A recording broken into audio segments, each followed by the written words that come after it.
오늘도 주님과 동행하면서 하나님 주신 평강이 또 기쁨이 여러분의 삶에 가득하기를 주님의 이름으로 축복합니다. 요단강을 건너 이제 본격적으로 이제 가나안 땅을 정복해야 될 그런 날이 지금 다가왔습니다. 요단강을 건너면서 우리가 이제 4장에서 하나님께서 이스라엘 백성들에게 돌 12개를 가지고 그 하나님이 이 요단강을 건너게 하셨던 그 하나님을 그 다음 세대가 기억할 수 있도록 그 돌들을 12개를 쌓아놓으라고 말씀하고 있습니다. 혹시 여러분 말씀을 묵상해서 아시겠지만 그 돌들의 크기가 나와 있습니다. 도대체 그 크기가 얼마나 크기인지 기억나십니까? 사이즈가 나와 있어요. 말씀을 잘 묵상해야 되는데 잘 묵상 안 하셨어요?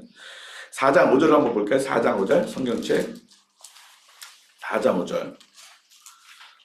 자, 4장 5절 시작. 그들에게 이르되 요단 가운데로 들어가 너희 하나님 여호와의 궤 앞으로 가서 이스라엘 자손들의 지파 수대로 각기 돌 한 개씩 가져다가 어떻게 하라고요? 어깨에 매라. 자, 이 돌의 사이즈가 어떤 사이즈라고요? 어깨에 매일 사이즈예요. 여러분, 요 작은 돌 가지고 요만한 손바닥 돌 갖고 어깨에다 맺지 않잖아요. 손에 든다 그러죠. 적어도 어깨에 민다는 것은 우리가 쌀 한 가마리 이렇게 지니는 것처럼 어느 정도 크긴지 아시겠어요? 적어도 내 머리보다도 큰, 우리의 머리보다 한 2배 정도 이상 큰 그런 돌들을 가지고 12개를 쌓아놓으라고 했습니다. 왜 그 작은 돌 12개 쌓아놓으면 되지 왜 이렇게 큰 돌을 쌓아놓으라고 했을까요? 지금 뭐 하라고 하나님이 말씀하고 계십니까? 너의 자손들이 뭐 하라고요? 하나님의 하셨던 일들을 뭐 하라고? 기억하기 위해서. 근데 만약에 작은 돌들을 12개 쌓아놨으면 어떻게 됐을까요? 바람에, 비바람에 다 없어지거나 아니면 여행객들이 가다가 보고 이거 뭐야 하고 발로 뻥 찰 수도 있고 그러면 다 무너뜨릴 수 있어요. 그러면 기억을 못해요. 그러나 큰 돌들을 12개를 쌓아놓으면 비바람에도 웬만하게 무너지지도 않고 나그네들이나 순례객들이 발로 차도 무너질 수가 없어요. 하나님께서 그렇게 하나님을 기억하게 하는 이유가 있습니다. 왜 그랬을까요? 하나님은 이스라엘 백성들에게 내 하나님이 되어주시겠다는 거예요. 너희들의 하나님이 나다. 그 하나님은 전능하신 하나님이다. 너희들이 그 하나님을 믿고 살아가라 라는 것을 그들에게 기억하게 하기 위해서 하나님은 그렇게 12개의 돌을 쌓아놓으라 라고 말씀하고 있습니다. 그래서 이스라엘 백성들이 그 12개의 돌을 쌓아놔서 하나님을 기억하고 있습니다. 그런데 그것이 거기서 끝나는 것이 아니라 길갈이라는 곳으로 옮겼었을 때 또 그곳에 또 다시 12개의 돌을 쌓아놓는 모습을 보여주고 있습니다. 무엇을 의미합니까? 어디를 가든지 하나님이 우리와 함께 하시고 어디를 가든지 전능하신 하나님이 우리를 도와주신다라는 그것을 기억하도록 이스라엘 백성들한테 말씀하고 있는 것입니다. 우리 그리스도인들의 상징물이 뭐죠? 십자가잖아요. 십자가를 왜 달고 있습니까? 예수 그리스도께서 나를 위해서 십자가 달려 죽으셨던 그것을 기억하기 위해서 우리는 십자가를 목에 달기도 하고 또 상징적으로 달아놓기도 합니다. 하나님이 나에게 해주셨던 그 은혜, 능력들, 우리는 그것을 기억해야 하는 것입니다. 그런데 이스라엘 백성들이 이렇게 하나님이 함께 하신다는 소식을 이스라엘 백성들만 알았던 것이 아니에요. 오늘 읽었던 5장 1절에 보니까 아모리 사람의 모든 왕들과 해변 가나안의 사람의 모든 왕들, 그러니까 이 가나안에 있는 모든 족속들이 그 하나님이 이 요단강을 가르셔서 이스라엘 백성들이 마른 땅을 건너게 하셨다는 이 사실들을 다 듣게 되었습니다. 하나님만 이스라엘 백성들이 도우시고 하나님이 전능하심이 이스라엘 백성들에게만 알려진 것이 아니라 그 가나안 땅에 있는 모든 사람들에게 알려진 것입니다. 그랬더니 그 소식을 들었던 사람들이 어떤 일이 있습니까? 오늘 5장 1절 후반부에 마음이 녹았습니다. 마음이 녹아내렸어요. 그리고 정신을 잃었다라는 것입니다. 마음이 녹아내리고 정신이 잃어버리는, 정신이 이렇게 혼미케 됐다라는 표현인데, 여러분, 간담이 녹아내렸다라는 것은 그만큼 두려움이 가득 찬 것입니다. 이 문제를, 이 고통을, 이 어려움을 도저히 해결할 수 없다라는 그런 두려움, 절망, 그런 공포가 들어온 것을 지금 말씀하고 있습니다. 누구에게는 하나님이 전능하심을 기억해야 되지만, 누구에게는 그 하나님이 두려운 공포의 그런 대상이라는 것입니다. 여러분은 하나님 여러분에게 어떠한 분이십니까? 공포의 대상이세요? 하나님은 여러분에게 전능하신 하나님, 여러분의 하나님, 여러분을 도와주시는 우리의 아버지이십니다. 할렐루야. 2025년은 우리가 우리의 아버지 되신 하나님, 우리의 전능자 되신 그 하나님을 의지하고 믿고 우리가 나아가야 될 것입니다. 하나님은 우리에게 무서운 분이 아니세요. 하나님은 우리에게 뭘 못해주시는 분이 아니에요. 여러분, 어떤 어려움과 힘듦이 우리에게 있어요. 해결되지 않은 것들도 있어요. 그러나 하나님은 여전히 우리와 함께 하시고 우리를 떠나지 아니하시고 버리지 아니하시고 우리를 도와주시는데 그분은 전능하신 하나님이다라고 말씀하고 있는 것입니다. 이스라엘 백성들에게만 전능하신 하나님을 기억하는 것이 아니라 저와 여러분에게도 전능하신 하나님을 어떻게 해야 돼요? 기억해야 합니다. 그러면 우리의 생활 속에 힘듦이 어려움이 와도 우리가 믿음으로 전진해 나갈 수가 있는 것입니다. 그런데 하나님이 오늘 이상한 말씀을 하고 있어요. 자, 지금 가나안 땅에 백성들이, 왕들이 막 두려워 떨고 있어요.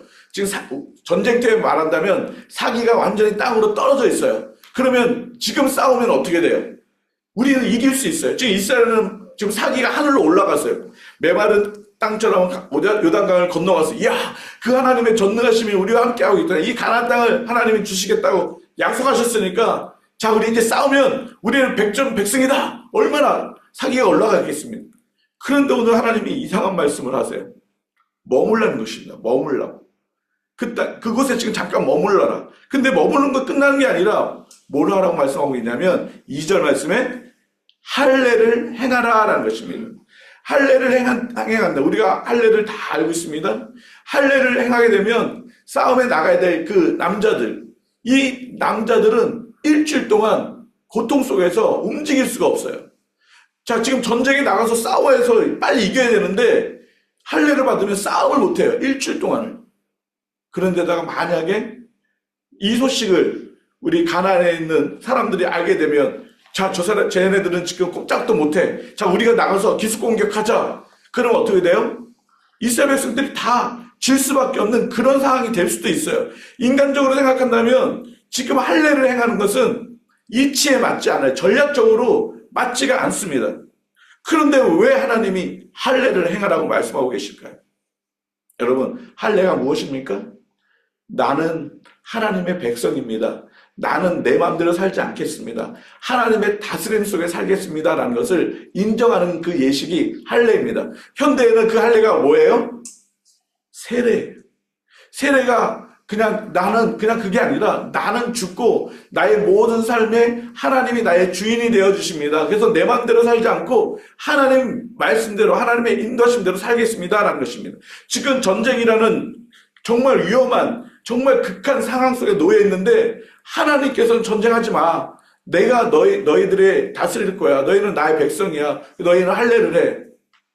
쉽게 우리가 받아들일 수 없는 그런 일들이 생길 수가 있습니다. 우리 삶 속에서도 마찬가지예요. 어쩌면 지금 빨리 하면 모든 걸 얻을 수도 있고 더 쉬워질 수도 있고 더 좋을 수도 있어요. 근데 갑자기 하나님의 말씀이나 마음의 감동으로 야, 그거 멈춰. 그거 하면 안 돼. 조금만 기다릴래? 여러분, 그럴 때 얼마나 답답하겠어요. 이거 빨리 하면 뭔가 더 되어지고 빨리 하면 뭔가 더 성과가 더 높아지고 빨리 하면 어쩌면 하나님이 더 기뻐하실 것 같은데 하나님이 멈추라고 할 때가 있어요. 그때에도 우리는 멈춰야 돼요.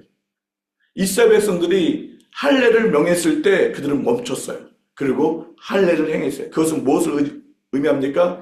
내 마음대로 살지 않고 모든 것이 하나님께 있음을 인정하는, 하나님이 나의 하나님이 되심을 인정하는 것입니다. 그렇게 될 때 하나님이 하신다는 것을 믿고 우리는 기다리고 나가는 것입니다. 우리의 삶 속에도 힘들고 어려운 일이 있어요. 그럴 때마다 우리는 그 하나님의 약속의 말씀을 듣고 움직이는 거예요. 내 경험과 내 지식과 내 판단으로 결정하고 하는 것이 아니라 지금은 내 생각이 맞은 것 같고 지금은 내 계획이 맞는 것처럼 보이지만 하나님이 아직 아니야.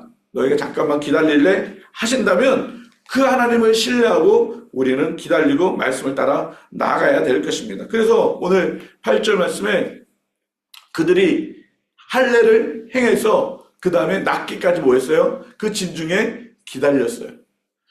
여러분, 그때가 그 가나안에는 찬스였어요. 가나안 민족은 그때 쳐들어왔으면 이스라엘 백성들은 다 전멸할 수밖에 없었을 거예요. 그러나 하나님이 보호하셨기 때문에 그 가난들도 쳐들어올 수 있는 생각을 엄두를 내지 못하고 있는 거예요.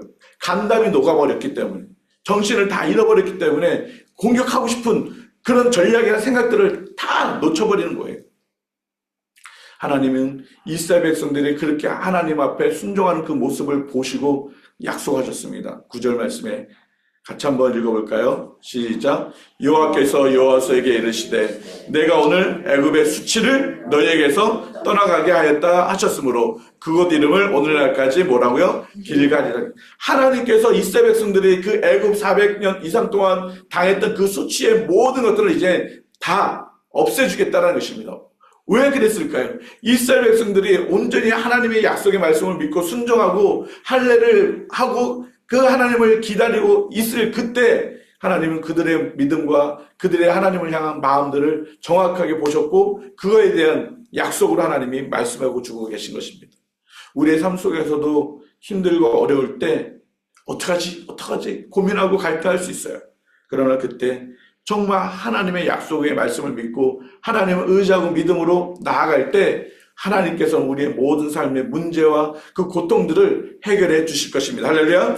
그래서 우리가 순간순간 자꾸 하나님을 의지해야 돼요. 근데 우리가 어떻게 하나님을 의지할 수 있습니까? 하나님의 말씀으로 의지하는 거예요. 하나님의 말씀을 우리가 알지 못하면 하나님을 가까이 갈 수도 없고 하나님이 뭐라고 말씀하시는지 모르면 그냥 내 마음대로 살아갈 수밖에 없는 것입니다. 그래서 이스라엘 백성들은 하나님께서 정말 하시는 말씀들을 이제 끝까지 잘 지키기로. 그런데 이렇게 이제 할례 시간이 끝났어요. 자, 그러면 이제 우리가 다시 회복되었으니까 이제 나가서 싸우자. 그래야 되는데 또 하나님이 또 명령을 하세요. 무슨 명령을 이번엔 하실까요? 10절 이하에 너희들이 유월절을 지켜라 라는 것입니다. 여러분, 유월절이 무엇입니까? 이스라엘 백성들이 애굽에서 구원함을 받았던 그것을 기념하고 하나님이 나를 구원하셨어요 라는 것을 기억하기 위해서 지키는 것이 유월절 제사입니다. 그 유월절을 지킴으로 인해서 하나님을 영화롭게 하는 모습들을 보여주고 있는 것입니다.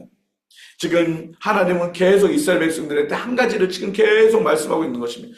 너희가 너희의 계획대로 지금 나가서 싸우고 이게 중요한 것이 아니라 너희는 내 말에 순종하는 것들을 해야 되는 것을 계속 말씀하고 있는 것입니다. 너는 나를 여호와 하나님을 경외하면 전쟁이든 뭐든지 하나님이 다 알아서 해주실 거야 라는 것을 말씀하고 있는 것입니다. 우리 마태복음 6장 33절 기억하십니까? 너희는 먼저 그의 나라와 그의 의를 구하라. 그리하면 이 모든 게 뭐예요? 먹고 입고 쓰고 필요한 모든 것, 우리의 건강, 우리의 장래의 문제, 모든 것들을 하나님께서 뭐 하신다고요? 더해 주신다는 거예요. 우리가 노력을 해서 물질을 얻을 수 있어요. 우리가 열심히 일을 해서 뭔가 이룰 수 있어요. 근데 하나님의 나라와 하나님의 의를 이루는 것은 전혀 관심이 없어요. 그러면 거기서 끝나요.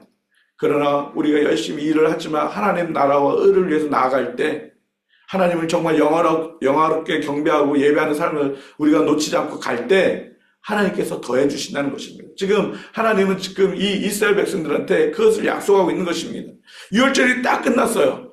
그리고 거기서 소산을 먹었어요. 그 6월달 그 시기가 지금 3, 4월 그 보리를 추수하는 때라고 말씀했습니다. 그때 첫 추수를 얻게 되었어요. 그 해에 뭘 했어요? 소출을 먹고 그들이 만나가 멈추는 모습들을 보게 됩니다. 여러분, 하나님께서는 이제 그들에게 주셨던 광야에서 주셨던 은혜가 아니라 이 땅에서 주시는 은혜를 하나님은 약속하고 계시는 것입니다. 하나님은 우리 평강교회 지금까지 주셨던 그 은혜들이 있습니다. 그 은혜들이 끝나는 것이 아니라 이제 하나님은 우리에게 새로운 땅에서 새로운 비전을 가지고 또 나아갈 수 있도록 우리에게 만나와 다른 새로운 양식들을 우리에게 주신다고 약속하고 있습니다.